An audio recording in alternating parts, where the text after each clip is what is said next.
I've helped buy and sell millions of dollars of real estate, and that is the one thing that I am really good at. Today, I'm going to share with you all of the advice that I have learned over my nearly decade career. So let's take a journey back starting almost 10 years ago for me. One of my very first experiences that I had in real estate didn't start off so good. One of my very first clients was actually someone looking to buy an investment home. They had been doing this for several years. They knew exactly what they were doing, what they wanted, and the one thing that they really expected, which I didn't know how to do, and the thing I didn't know how to give, was good customer service. Constantly checking in with them, making sure that the process was going good. This was a new home construction build. So just following up with them. I really didn't know how to do any of that. I was completely new to the whole real estate thing. And the one key bit of information that I didn't know was how relationships work and how important they are in real estate. That's when I started learning that yes, real estate, it can be tough. There's a lot of terms, there's complex, there's a lot of things that go into real estate that we may never think of. So I've divided this into 3 different sections. The first section I'm gonna go over is selling. The second section that I'm gonna go over is buying. And there's a third section that I'm gonna go over. I'm not gonna tell you what it is, but let me tell you, it is extremely important and probably the best advice I'm gonna give you in this whole video. So let's start with this first area of selling your home. Selling your home is a very crucial and important decision that, you're making, whether you have another job that's in another city or another state or out of the country. You just wanna upgrade, right? Now, when you are looking to sell your home, you need to be aware of a few key things. The most important thing is you don't want to be taken advantage of by very aggressive buyers. There are some people out there who have a lot of money and who are willing to just come in or just be super aggressive. Maybe they know some laws, or maybe they think they can take advantage of you based on the inspection. Don't rush into things so fast, and just sometimes take a minute and just step back, because aggressive buyers, if they have an aggressive agent, they know how to swoop in and just take advantage of the whole situation. Another huge piece of advice that I can give you is when you're going to sell your house, don't be so stuck on the price that you think your house is worth. That's what you hire your real estate agent for, to run comps. They'll run what's called a CMA, or a comparative market analysis, and they'll look what has actually sold in your area and at what price, because that is going to be the key to what an appraiser is going to look at. They're going to look in the past, some appraisers will do 6 months, 8 months, a year, what has sold and how much has it sold for. A lot of times they're looking for price per square foot, same bedroom count, same bathroom count, similar amenities. So if your agent comes to you and the price is lower than you think, if it's a little bit lower, me personally, I will say, okay, let's just try your price. If it's only a few thousand, there's no harm in that. You probably will get it. Now, here's a piece of advice when it comes to selling that you may never have heard before, but I definitely want to share it with you. If you have a house that has a pretty decent interest rate, you didn't overpay for it in the beginning, and it's a good solid house, it's not too big, it's not super custom, if it's kind of, I guess, what we call that cookie cutter type house, if you have one of those, you should consider holding on to that house and using it as a rental instead of just selling it. So when you sell your house, there's a few things you have to remember. It's not just, $280,000, I'll sell it for $320, I made $40,000. You have agent commissions, and that kind of has changed with the new laws that took place, but you still have agent commissions. You have title companies that have to get paid, lenders that have to get paid, a whole bunch of fees and closing costs. And sometimes as a seller, depending on the market we're in, you may have to give some closing costs to the buyer. So you don't have $40,000 just because that's how much you owe, how much it's worth. You could, at the end of the day, be only left with $20,000, and depending on what you put down, that could be very close to what you actually put down. And if you've only lived there 6-7 years, chances are you haven't made enough equity.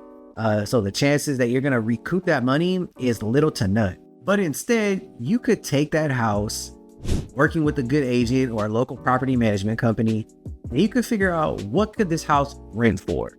If it rents for $2,000 and out the door, all my expenses are $1,400, I might pay management company. At the end of the day, all my expenses are $1,600. You know what? I could cash flow probably $300 to $400 a month. If I were you, I would hold on to that house. Don't sell it, because now you have an asset. You've just turned your first house or second house that you bought. You're going to be moving. You're going to buy another house.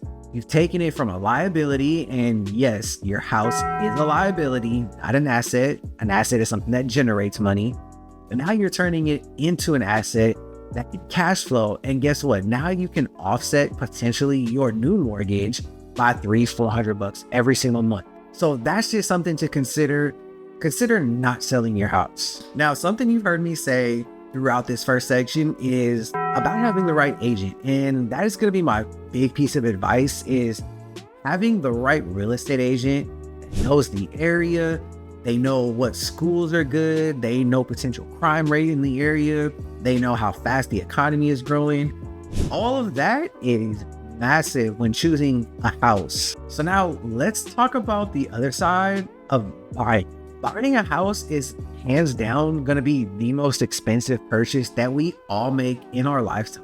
So it is going to be very important that, number one, you don't settle for just any house. If you have a certain budget and there are options in your area, whether they be new construction or existing homes, if you have options, don't just settle for the very first house that you see, because there could be so many other options that are better. Maybe the inspections could go better. There's less work that you have to do on the house. You can get a better deal on the house. Don't settle for the first one. Let your agent get you a bunch of options and go looking at them. And let me tell you though, there are certain houses you should never look at, you shouldn't buy, you shouldn't even consider buying. Now, I did a whole video on exactly which houses and certain types of houses you should never buy, and I'll link that down in the description. But quick overview, there's certain things that can be detrimental to you buying a house, whether it's buying a house that's in a flood zone, buying a home that's too old, buying a home that has gigantic trees next to it where roots could potentially get into the foundation. There are certain things, I don't care what the deal is, unless the deal is just 60% off of what it's actually worth or something crazy, stay away from it.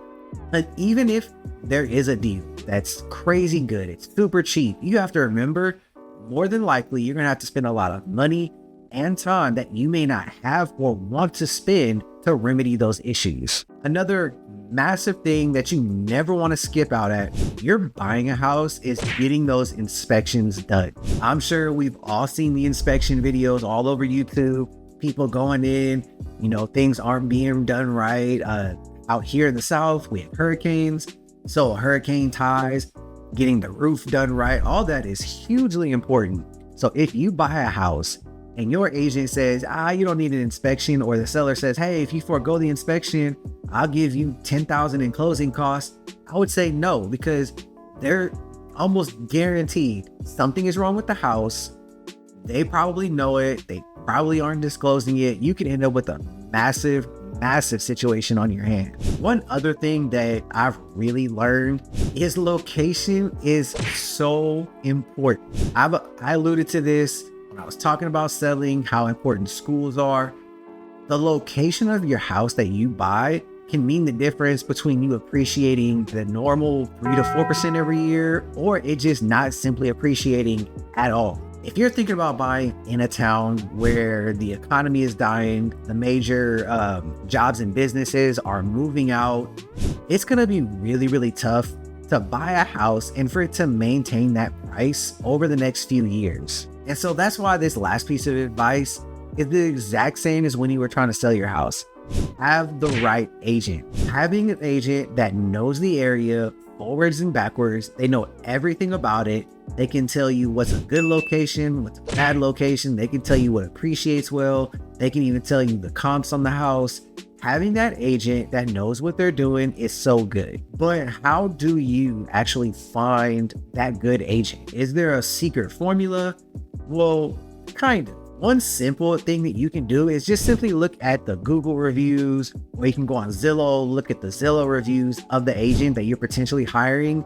And if they're on a 5-star rating system, anything that is below a 4, I would be wary of. Anything below a 3, I would stay away from. So your 1s and your 2 stars, don't even do it. 3 stars, look, because maybe the reviews were really biased and kind of unfair to the agent. But 4s and 5 stars, definitely look into them, see what the reviews are saying. See, not every agent is specialized in every area. Some agents are really good with new homes, some are really good at selling, some are really good at buying. So kind of pick what you're trying to do. I like picking and working with other agents that are kind of well-rounded. They know a little bit about everything, but using those free tools can definitely help. And it doesn't hurt to just call up that agent, talk to them, kind of, go through a little interview process, ask them, hey, what do you plan on doing for me? What sets you and your agency apart from another agency? How can you help me sell better? How can you help me buy better? Okay, so this final section was the big section I couldn't wait to get to. It is by far the best piece of advice I'm going to give you. It's something that I didn't learn till maybe about 5-6 years into being in real estate. At first, not gonna lie, I did not believe it until my mentors actually sat me down and we walked through it step by step. And we went through so many examples. I've gone through many examples personally. And this is something that is true. So don't hate the messenger, just hate the message. I'm just giving you this advice because you probably have never heard it before. Don't ever refinance your home. And I know all the lenders out there are gonna hate me right now. They're probably gonna go into the comments and say, oh, but I've helped someone save $300 a month, $400 a month. They got a lower interest rate. Why would you not want that? Well, here's the thing. Banks are in it to make money. This is what happens when you go to refinance a house. Your term starts completely over. So if you were 8, 9, 10 years into your mortgage, you go to refinance, all of a sudden that 30 years starts all the way back over again. I know there's going to be some people that come out and say, oh, but not every bank does that. Some banks will just let you keep your same term. Yeah, but there's fees involved in that. There's a lot of things, and those are rare in themselves. What ends up happening is once your term starts over, in the beginning of every single loan, the first 7 to 10 years, all of the bank's money is coming to them in interest. They're collecting their fee up front. So as soon as 8, 9, 10 years rolls around, they'll be sending you offers. Hey, refinance with us. You could save X amount of dollars. You have equity now. You keep the same interest rate, or we can lower the rate, but you'll have a lower monthly payment. It all sounds great, but it is the biggest legal scam in the whole lending industry. So since your loan now starts over, you restarted your loan, guess what? The next 7 to 10 years is all going to the bank in interest. You're barely touching your principal or the actual loan that you got. And so what ends up happening is, yes, he may save $300 a month, and over the course of the loan, the monthly payments, let's say you save, $50,000, that's great. But what actually happened is now, because you've extended that loan, restarted it, you've actually spent hundreds of thousands of dollars extra over the course of that loan. And if you do the simple math, saving $50,000, but now having to spend an extra $100,000, guess what? You spent an extra $50,000. And not to mention, there's going to be extra title, closing costs to refinance that entire loan again. But don't take my word for it. I want you to go out there and actually look at the numbers. Ask your lenders when you're thinking about refinancing, hey, give me the amortization schedule. I want to see my current mortgage and I want to compare it to this new mortgage you're trying to give me and add the numbers up.